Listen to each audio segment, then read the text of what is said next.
Hey everybody, it's You Had to Ask, the show where I answer your questions, and my first question this week comes to me from Charles Sutherland, who says, "Hey Steve, love the channel, and I was just popping in to ask your advice on how to deal with someone I work with. He is a nice guy in some ways, but the one thing that irritates me to no end about him is his obsession with conspiracy theories, 9/11 truth, anti-vaccine proponents, chemtrails, concepts of the Illuminati, you name it, he has rambled on in my ear about it.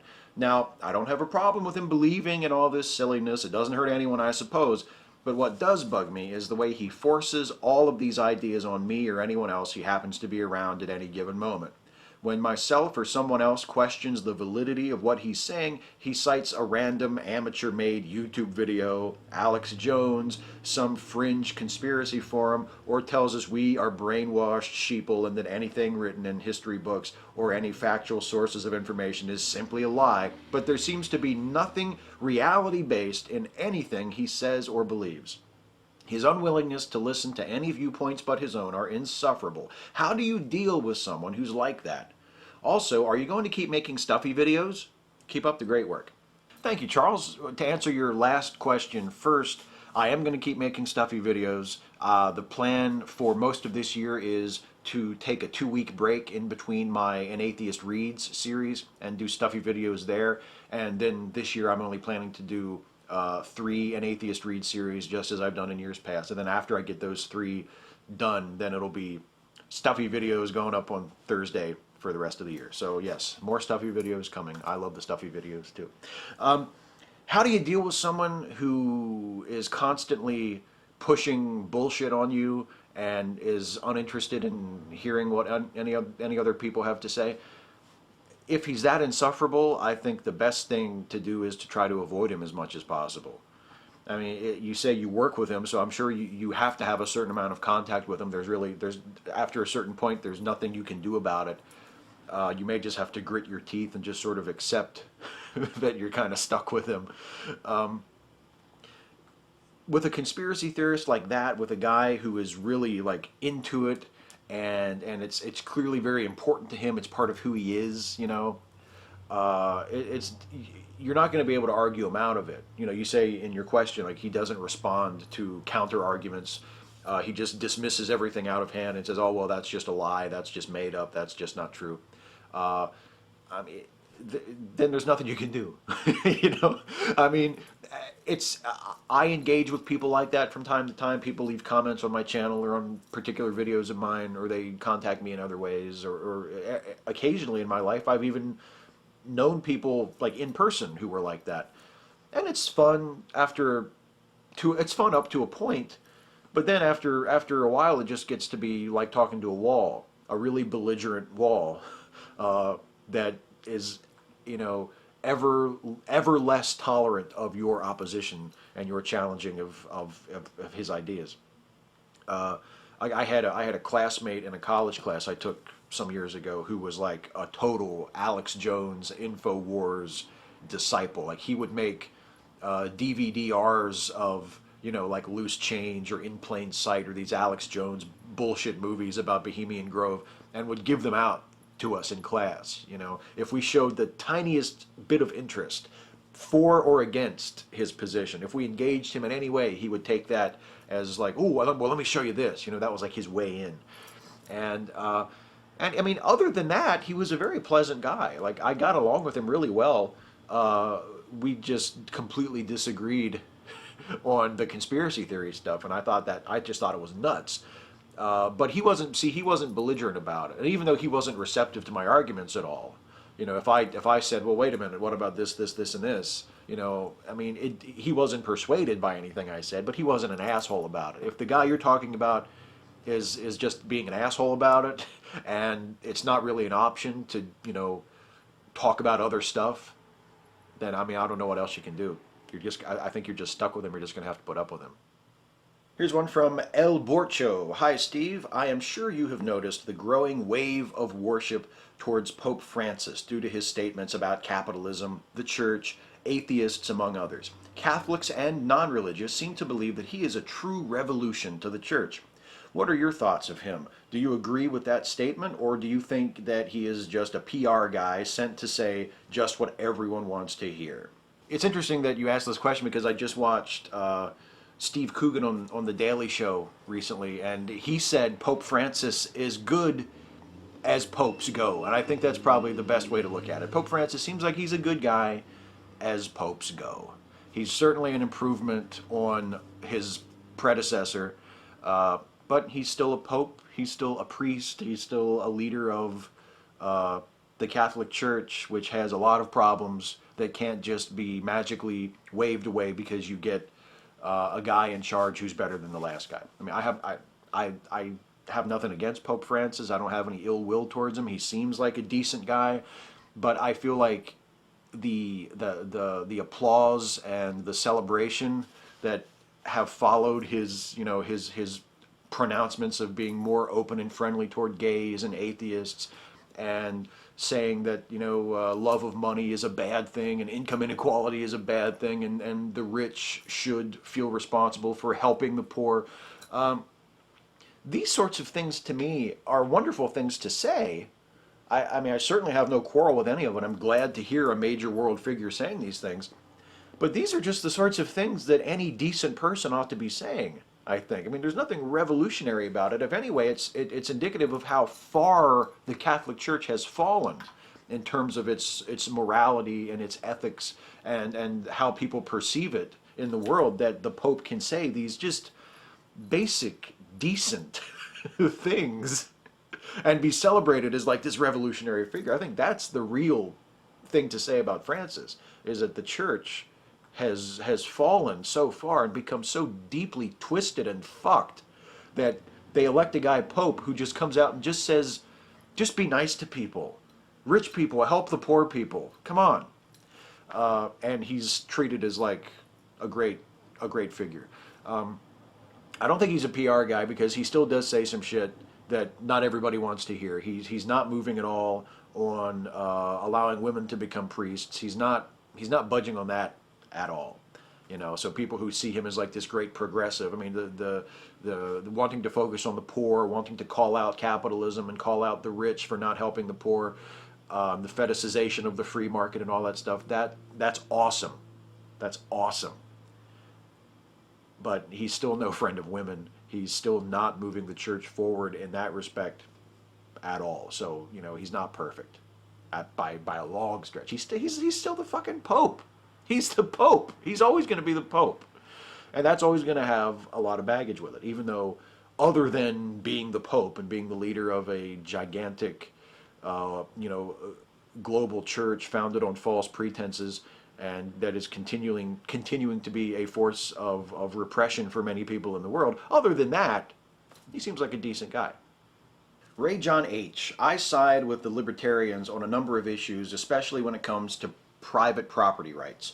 For example, I don't believe the government should tell business owners they have to stop people from smoking, or telling them they have to have special parking. Do you feel the same? No.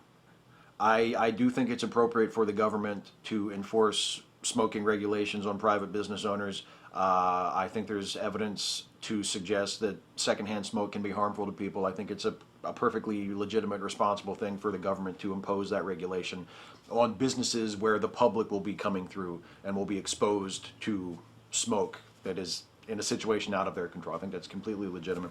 I think ensuring access for handicapped people, special parking, as you say, again, is a perfectly valid role for the government to play. The need for those things, I feel, was demonstrated.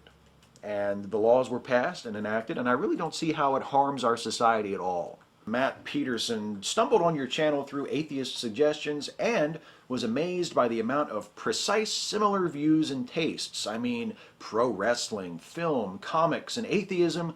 Then I heard some of your film picks. So I'll address the most popular one first, Superman Returns. You could make an argument for it if it were in the vein of The Watchmen and had a Superman archetype, but as a straight Superman film, he doesn't throw one punch.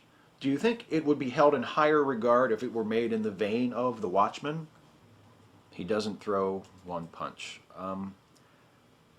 Let me illustrate why I don't share your view by talking about Batman. When I was younger, when I was maybe in high school or even younger, like middle school, I had a certain view of Batman. I was a Batman nerd back then, just like I am now. I love Batman. And I had a certain set of parameters that I felt that Batman should fit in. And if a version of the character was produced that existed outside of those parameters, I didn't care for it. Just because it didn't fit my version of Batman. And so for many years, I did not like the Adam West version of Batman, the 1960s TV version and the film based on that. I just didn't like it. And that was my exact reason, because it just didn't seem like Batman. And I even said to myself and to other people who were unfortunate enough to be near me when I was in the mood to talk about it, if it wasn't Batman, I might like it. It's just the fact that it's Batman, you know? Because I came to a point where I would watch enough of the show, or I watched the movie, and I thought it was funny. I couldn't deny that I thought it was funny. But I said, you know, if only it were just like some superhero spoof and it wasn't Batman. Oh, the fact that it's Batman is what really kills me. And eventually, I grew up a little bit and I evolved my thinking, and I changed the way I think about not just Batman, but about art in general, and the changeability of art, and the adaptability of these characters who are handed off from writer to writer and artist to artist throughout the decades. They don't really belong to anybody, but in a sense belong to everybody. And I realized how stupid it was of me to say that, of me to think that, and how silly it was of me to draw these hard, dark, black lines around Batman as I saw him and say, this is Batman, and anything else that's not just like this is doing it wrong. That's silly. I don't know why or how you or any of the other people who complain about Superman Returns by saying he doesn't throw a punch have arrived at this interpretation of Superman, because I cannot think of any interpretation of the character of which I am familiar where the appeal of Superman was based on how much violence he inflicted on his foes.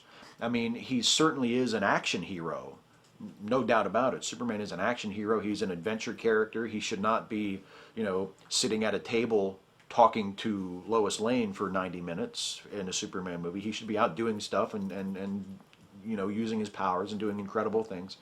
But I've never known an incarnation of the character that was based on him punching people. Christopher Reeve didn't throw punches, not that much. Christopher Reeve didn't fight people in his Superman movies, and his character, his version of the character is beloved. George Reeves, I mean, he might punch out a gangster every now and then, but the money shot wasn't Superman punching the guy. It was Superman bending the steel or crushing the gun or blowing through the wall or leaping out the window. I don't know how people have gotten this idea that, well, Superman Returns wasn't a good version of the character because he doesn't hit people. I just don't understand that. I just don't know where that comes from. So my answer to you would be, whether it's a Superman archetype or whether it's Superman himself, it doesn't matter. If the sin of the film is that it doesn't show Superman as you think he should be, I would just invite you to reconsider that and to open yourself up to the possibility of enjoying versions of the character that are outside of your preferred version, just like I eventually did with the Adam West Batman. If I were to write a Batman movie, it would be nothing like Adam West's Batman. It would be nothing like it. But I still love that version. I still think that's an excellent version of the character. So, Camille Gregor, hi Steve, you said that one of the reasons why you don't find 9/11 truthers persuasive is their lack of a coherent alternative account of what happened that day. Isn't this a bit similar to the argument from ignorance? It's not necessary to have a full alternative explanation ready in order to question a set of claims. I'm sure you would be the first to expose a theist who would dismiss an atheist just because he doesn't have a comprehensive explanation of why the universe exists, what is the meaning of life, what's right and wrong, etc.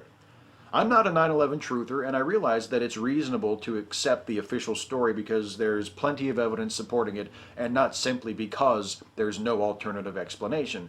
But independent from the question of evidence, I still feel that you might be unfairly holding 9/11 truthers to a different standard. What are your thoughts on this?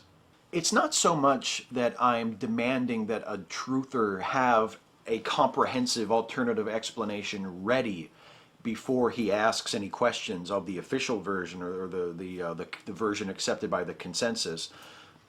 It's that they've been asking their questions for over a decade now, and they still are nowhere as far as coming up with that comprehensive explanation. A truther on 9/12 who said, you know, well, what about this and this and this and this? Of course, he wouldn't be expected to have a full alternative explanation for what happened. And you're completely right that it's possible to reject a theory without having a full alternative theory ready to replace it. You're absolutely right. That would be unfair of me if that's what I was saying. The reason why I say that, the reason why I say that their lack of a counter narrative counts against them, is because I feel like that lack of a counter narrative from their side is indicative of how illegitimate their methods are. Truthers love to say, hey, we're just asking questions. They do that, I feel, from after talking with them and watching them for years, to avoid drawing any conclusions of their own. They imply conclusions, and conspiracy theorists of all kinds do this. They imply conclusions. They use innuendo, you know, they use leading questions and leading statements, but they never actually come to a strong conclusion, or at least they rarely do, because they have no evidence, because there's nothing to base the conclusion on other than their suspicion and their paranoia. So the fact that they lack a counter-narrative, that they lack anywhere close to a counter-narrative backed by fact. I mean, you can go on conspiracy theorist websites and you can find suppositions. You can find conspiracy theorists, truthers who say, okay, here's what I think happened, and they'll go through like a timeline. There are a few of those, but none of it's backed by evidence. None of it's backed by facts. There is not a legitimate truther alternative to the official explanation. And the reason for that is that they ask all these questions, but they never accept any of the answers that are offered by people outside of the truther movement. Like they'll say like, oh, well, what about the molten steel at the bottom of the towers and the bottom of the rubble that was still, you know, incredibly hot for days afterwards? What about that?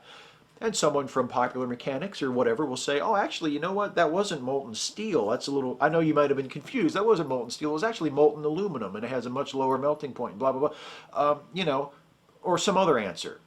And they'll say, nope, that wasn't it. They'll just reject it. That couldn't have been it. Because that doesn't fit with their conspiracy narrative. You know, their objective is not to come up with a counter narrative. And that's the problem. They're not interested in a counter narrative. That's not their purpose. Their purpose is to perpetuate their paranoia and their suspicion. And that's the problem. That's why I consider them intellectually just beneath contempt and not worthy of any serious consideration, and not good for anything other than cruel, snide, vicious mockery. That's really the only thing they deserve, because it's the only thing that they've earned. Finite Atticus. Hey Steve, do you like Bill Nye? How do you feel about the debate he'll be having with Ken Ham in February? Do you think this kind of debate gives legitimacy to creationism? I still think it would be an awesome watch, but I don't even think Ham deserves to be in the same room as Bill Nye, the science guy, who we all love and adore. I do love Bill Nye, and although I must confess, when I was a child, I was much more of a Beekman's World guy than a Bill Nye, the science guy. It would be interesting to see Beekman debate Ken Ham, wouldn't it? I mean, even though Beekman was just an actor, I'm sure he could still wipe the floor with fucking Ken Ham. I mean, who couldn't? I'm interested to see the debate. I'm hoping there's a video of it.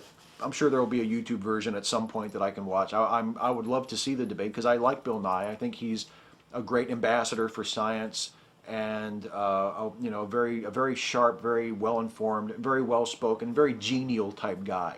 And I think that's important. He relates well to people. He doesn't come off as angry or bitter or militant. And that's good. You know, that's one of the things I like about him. And I think he'll do well. I mean, I don't worry about legitimizing creationism. It's sort of like saying we shouldn't talk to Iran because that will legitimize Iran. I mean, creationists are there. They want to talk. Let's talk to them.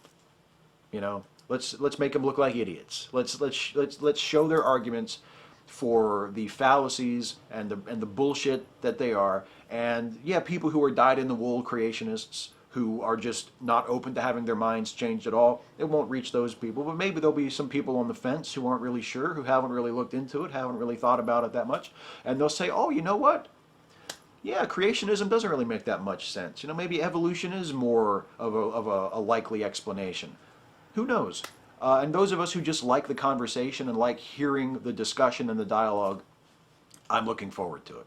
And I mean, there is a part of me that kind of hopes that Bill Nye will go like the full Lawrence Krauss on Ken Ham. But I don't look for that to happen because, as I say, Bill is very much a nice guy, you know, and I don't think we have that to look forward to. But I think Bill Nye will do just fine against Ken Ham. I think Ken Ham's best hope is to pray that there truly is a God that he believes in, and that before Bill Nye has a chance to make his opening remarks on stage there at the Creation Museum, that he'll just be, you know, struck by lightning.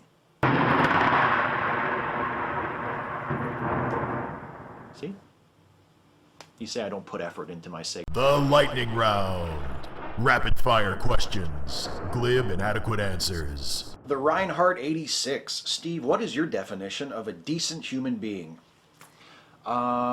Someone who strives to do minimal damage and to help out where they can. Louis Wallenberg. Steve, ever since you got a beard, have you ever shaved it all off, or have you merely trimmed it?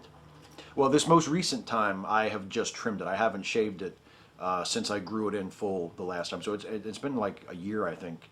The last time I shaved it all off was when we were shooting a movie with Neon Real Entertainment, and I had a supporting role in it, and I shaved for that. That was the last time I shaved the beard. Radical Bacon.